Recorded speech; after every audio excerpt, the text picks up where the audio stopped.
Class पर आपका स्वागत है। कक्षा 10 विषय विज्ञान अध्याय नंबर 1 रासायनिक अभिक्रियाएं एवं समीकरण। इसमें हेडिंग है संक्षारण। देखिए संक्षारण जो है क्या होता है, जब कोई धातु अपने आसपास अम्ल आर्द्रता आदि के संपर्क में आती है तब ये संक्षारित होती है। इस प्रक्रिया को संक्षारण कहते हैं। देखिए अम्ल जो है वो क्या होता है, अम्ल ऐसा पदार्थ होता है जिसका स्वाद खट्टा होता है, उसे जो है अम्ल कहते हैं। यहाँ लिखा हुआ है आर्द्रता। देखिए आर्द्रता किसे बोलते हैं, नमी को जो है आर्द्रता कहते हैं। जैसे लोहे पर जंग लगना, चांदी पर काले रंग की परत तथा तांबे पर हरे रंग की जो परत जम जाती है उसे जो है संक्षारण कहते हैं। देखिए यहाँ पे है लोहे पर जंग लगना। अब जंग का जो फॉर्मूला होता है वो होता है Fe2O3 इंटू XH2O। मतलब कोई जो धातु हैं वो कुछ समय के लिए कहीं रखी जाए जहाँ नमी हो और वायु के संपर्क में अगर वो आ जाती है तो वो वस्तु जो है खराब हो जाती है, यानी कि उस लोहे पर जो है जंग लग जाता है। जैसे अब ये लोहा है, अभी जो लोहा है ये कहीं रखा हुआ है जहाँ ये नमी के संपर्क में आ रहा है, यानी कि यहाँ जो है आर्द्रता के संपर्क में आ रहा है और इसको जब देखेंगे कुछ समय के बाद तो इस पर जो है जंग लग जाएगा, तो इसी को कहते हैं संक्षारण। अब जब ये संक्षारित होता है तो इसको जो है किस तरह से इसे रोका जाएगा, तो इसको रोकने के लिए जो विधियां हैं वो ये हैं, पेंट करके, तेल लगाकर, ग्रीस लगाकर, टिनीकरण, गैल्वेनीकरण। आप देखते हैं जो लोहे की वस्तु होती है उनको जंग से बचाने के लिए उस पर पेंट कर देते हैं या फिर तेल लगा देते हैं या ग्रीस लगा देते हैं। और जो कुछ दो विधियाँ हैं वो ये हैं। अगला हमारा जो हेडिंग है वो है विकृत गंधिता। देखिए विकृत गंधिता क्या होती है, जो तेल खाद्य पदार्थ जो होते हैं जैसे नमकीन है तो ये जो है कुछ समय के लिए जब रखी जाती है तो इसमें इसका जो स्वाद होता है वो चेंज हो जाता है, उसी को बोलते हैं विकृत गंधिता। इसकी जो परिभाषा है वो ये है कि वसायुक्त अथवा तेलीय खाद्य सामग्री जब लंबे समय तक रखा जाता है तब उसकी गंध व स्वाद परिवर्तित हो जाते हैं, इसे जो है विकृत गंधिता कहते हैं। इससे बात बताई थी हमने, एग्जाम्पल लिया था नमकीन का है, चिप्स का है। अगर ये कुछ समय के लिए रखे जाएंगे तो इसमें से जो है एक विशेष प्रकार की गंध आती है, हम कहते हैं कि इसका स्वाद जो है चेंज हो गया है, तो उसी को बोलते हैं विकृत गंधिता। देखिए लोहे पे जंग जो है किस तरह से लगता है, यानी कि ये लोहा है, अब ये जो संपर्क में आएगा ये वायु के संपर्क में भी आएगा और साथ में जो है जो नमी है, जो जल है, उसके संपर्क में भी आता है।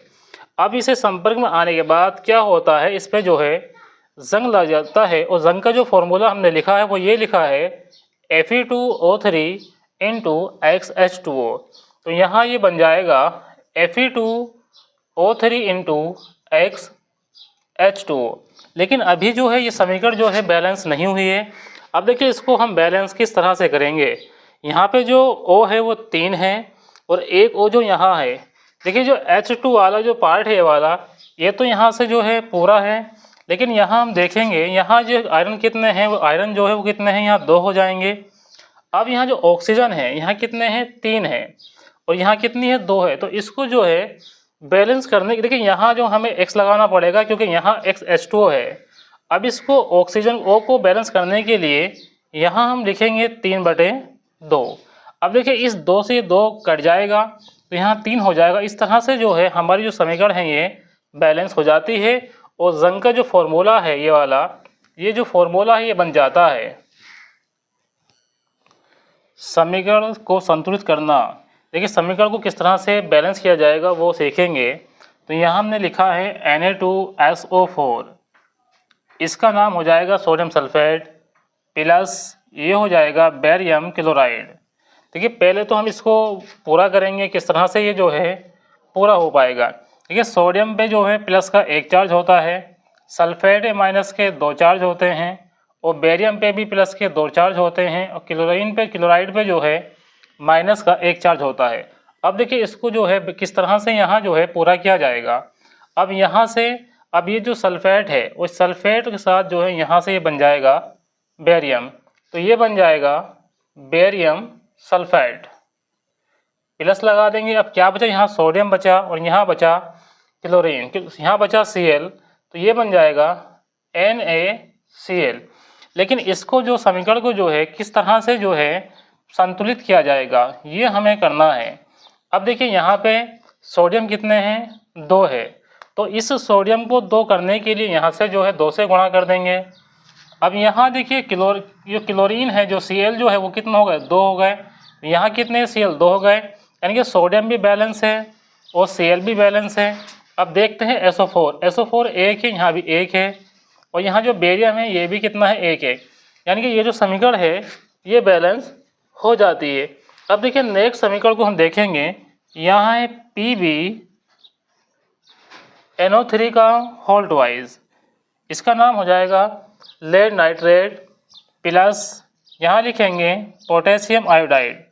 अब देखिए एरो लगा देंगे, एरो के बाद जो बनेगा वो बनेगा लेड आयोडाइड, तो यहाँ बन गया PbI2 प्लस लगा देंगे, फिर बन जाएगा पोटेशियम नाइट्रेट, यहाँ बन जाएगा KNO3, इसका नाम हो जाएगा पोटेशियम नाइट्रेट।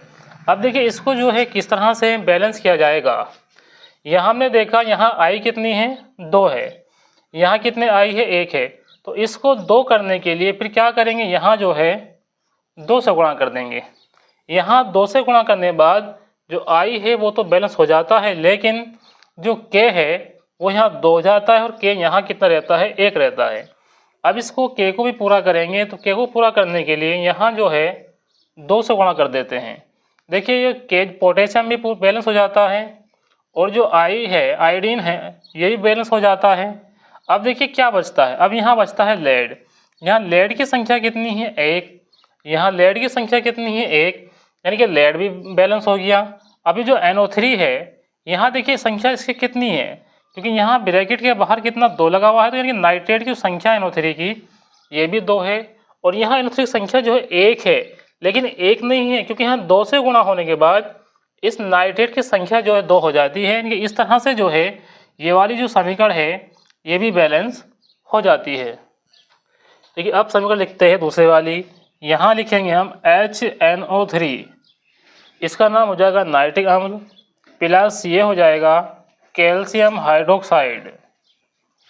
अब इसे जो है आगे बैलेंस करेंगे, तो यहाँ बन जाएगा, आगे जब बनाएंगे तो यहाँ बन जाएगा कैल्शियम नाइट्रेट, प्लस लगा देंगे, तो ये बन जाएगा आगे जल। देखिए जल का जो फॉर्मूला होता है वो H2 होता है। अब लेकिन ये जो है इसको अब हमें जो है बैलेंस करना पड़ेगा, किस तरह से जो है बैलेंस होगा। यहाँ हम देखें तो ऑक्सीजन कितनी है, ऑक्सीजन यहाँ कितनी है, 2 तिया 6 और 1 कितनी हो गई, 7। और यहाँ देखें ऑक्सीजन जो है वो कितनी है, यहाँ है 2 और 3 5। इसको बैलेंस करने के लिए जो है अब जो है कहाँ गुणा करनी पड़ेगी, यहाँ हम जो है 2 से गुणा कर देते हैं। अब यहाँ जब हमने 2 से गुणा करी तो 2 तिया 6 और 2 8, यानी कि ऑक्सीजन संख्या O की संख्या कितनी हो गई, O की संख्या यहाँ 8 हो जाती है, और यहाँ जो O की संख्या है 2 तिया 6 और 1 7।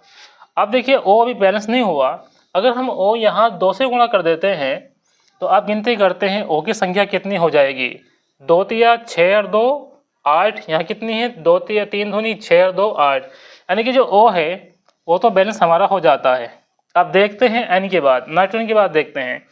अब देखिए N की संख्या कितनी है, यहाँ भी 2 है और यहाँ भी कितनी हो गई, 2 हो गई, यानी कि ये जो N है ये भी हमारा बैलेंस है। अब हम आगे देखते हैं जल। अब देखिए इस जल में देखेंगे हम हाइड्रोजन की बात करेंगे तो यहाँ जो संख्या हाइड्रोजन की वो 2 तो यहाँ है और 2 कितनी यहाँ, यानी कि 4 हो गई। अब यहाँ कितनी है, गुणा करके देखिए 2 दूनी 4, तो यहाँ भी कितनी है संख्या 4, यानी कि हाइड्रोजन की संख्या जो ये भी हमारी बैलेंस हो जाती है। अब देखते हैं कैल्शियम, कैल्शियम की संख्या यहाँ भी 1 है और यहाँ भी 1 है, तो इस तरह से जो है ये जो समीकरण है बैलेंस हो जाती है। अब देखते हैं नेक्स्ट समीकरण किस तरह से करेंगे, सोडियम हाइड्रोक्साइड प्लस लगा देंगे और लिखेंगे H2SO4। अब जो H2O4 है इसका नाम होता है सल्फ्यूरिक अम्ल, या इसको कहते हैं हाइड्रोजन सल्फाइड। अब देखिए यहाँ एरो लगा देंगे, एरो लगाने के बाद इसको जो आगे बढ़ाएंगे तो यह हो जाएगा Na2SO4, इसका नाम हो जाएगा सोडियम सल्फाइड, प्लस लगा देंगे तो यहाँ बन जाएगा H2O। अब इसको देखेंगे क्या ये बैलेंस है। अब देखिए यहाँ O कितने हैं, O जो है यहाँ 4 और 1 5 है।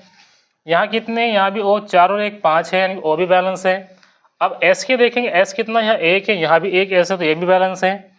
अब देखिए यहाँ जो है H कितना है, H की हम बात करते हैं, H कितने, यहाँ 2 है और यहाँ कितने हैं 3 है, यानी कि 2 और 1 3, यानी कि जो हाइड्रोजन है वो बैलेंस नहीं हो रहा है। अब इसको बैलेंस करने के लिए अब देखिए यहाँ सोडियम है, सोडियम भी कितने 2 है, यहाँ कितना 1 है। तो एक काम करते हैं, पहले पूरा करते हैं सोडियम को।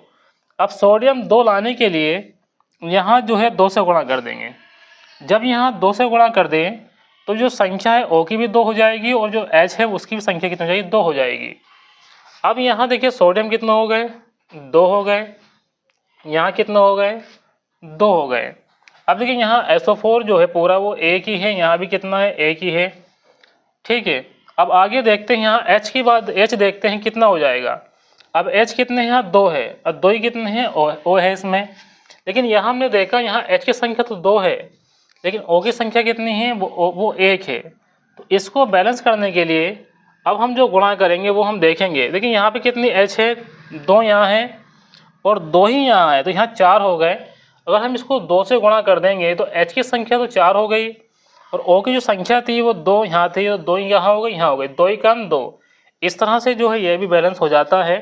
नेक्स्ट हम बात करते हैं सोडियम क्लोराइड की प्लस सिल्वर नाइट्रेट। एरो लगा देंगे। देखिए कुछ सवाल इस तरह से आते हैं कि डैश आ जाएगा, आगे जाके प्लस लगा देंगे, फिर डैश आ जाएगा, यानी कि यहाँ जो है क्या बनेगा। अब देखिए यहाँ पे क्या बनेगा, यहाँ सोडियम पे जो है प्लस का 1 चार्ज होता है और इस पे Cl पे माइनस का 1 होता है, सिल्वर पे प्लस का 1 होता है और इस पे जो नाइट्रेट है इस पे भी क्या होता है, प्लस का 1 होता है। देखिए यहाँ बन जाएगा हमारा सिल्वर क्लोराइड, यानी कि ये हो जाएगा AgCl। अब बचा क्या, यहाँ बचा सोडियम नाइट्रेट, ये हमारा आ गया सोडियम नाइट्रेट। अब इसको देखेंगे क्या ये बैलेंस है। अब देखिए ये तो देखने में बैलेंस लग रही है, यहाँ पे सिल्वर कितना है Ag, यहाँ भी 1 है, यहाँ नाइट्रेट 1 है, यहाँ भी 1 है, यहाँ पे सोडियम कितना है 1 है, यहाँ भी 1 है, यहाँ पे जो Cl है यहाँ कितना 1 है, यहाँ भी 1 है। मतलब ये जो समीकरण हमने लिखी है ये समीकरण तो अपना आप क्या है, बैलेंस है। अब नेक्स्ट समीकरण देखते हैं, आगे आ जाएगा बेरियम क्लोराइड, प्लस लगा देंगे तो यहाँ आ जाएगा H2SO4। अब देखिए इसको एरो लगा देंगे। अब यहाँ देखेंगे तो यहाँ से दोनों निकल जाएगा, यानी कि Cl2 और H2 निकल जाएंगे, तो यहाँ क्या बचेगा, BaSO4। यहाँ बचा बेरियम सल्फाइड, प्लस लगा देंगे, लिखेंगे HCl। अब HCl का जो नाम है वो हाइड्रोजन क्लोराइड है या इसको हाइड्रोक्लोरिक अम्ल भी कहते हैं। लेकिन यहाँ बैलेंस करना पड़ेगा क्योंकि यहाँ जो संख्या है H की वो 2 है, यहाँ जो Cl की संख्या है यहाँ 2 है, लेकिन यहाँ कितनी संख्या है, यहाँ इन दोनों की संख्या जो है 1 है। यानी कि इसको बैलेंस करने के लिए तो यहाँ जो है हमें 2 से गुणा करना पड़ेगा। तो इस तरह से जो है ये समीकरण क्या हो जाती है, बैलेंस हो जाती है। अब देखिए अब किस तरह से करेंगे, यहाँ जो O की संख्या है 2 है, यहाँ कितनी है 1 है। अब देखिए इसको बैलेंस करने के लिए जब यहाँ हम 2 से गुणा कर, यहाँ हम जब 2 से गुणा कर देंगे तो इसमें जो O की संख्या वो भी 2 हो जाएगी और संख्या जो मैग्नीशियम की है वो 2 हो जाएगी। अब यहाँ जो O की यहाँ जो संख्या है मैग्नीशियम की 1 है। अब इसको 2 करने के लिए हम 2 से गुणा कर देंगे। अब देखिए इसको देखेंगे, यहाँ जो संख्या है N की 2 है, यहाँ कितनी है 1, यहाँ संख्या H की कितनी है 2, यहाँ कितनी है 3। तो इसको बैलेंस किस तरह करेंगे, देखिए बैलेंस करने का आसान तरीका क्या है, जिस परमाणु संख्या सबसे ज़्यादा होती है पहले उसको बैलेंस कर लेते हैं। तो यहाँ संख्या अधिक H की है, कितने हैं, यहाँ 3 है, यहाँ हम 3 से गुणा कर दें तो यहाँ 3 दूनी 6 हो जाएगा। तो यहाँ क्या करेंगे, यहाँ 2 से गुणा कर देंगे, यानी कि H बैलेंस हो जाएगा और N संख्या 2 हो गई तो N भी क्या हो गया, बैलेंस हो जाएगा। अब यहाँ देखेंगे, यहाँ H की संख्या कितनी है 2, Cl कितनी है 2, तो यहाँ 2 से गुणा कर देंगे तो दोनों की संख्या जो है 2 हो जाएगी। अब इस तरह की वीडियो पाने के लिए हमारे चैनल को सब्सक्राइब करें और वीडियो को लाइक करें। इस तरह की वीडियो जो है आपको हमारे चैनल पे मिलती रहेगी। Thanks for watching this video.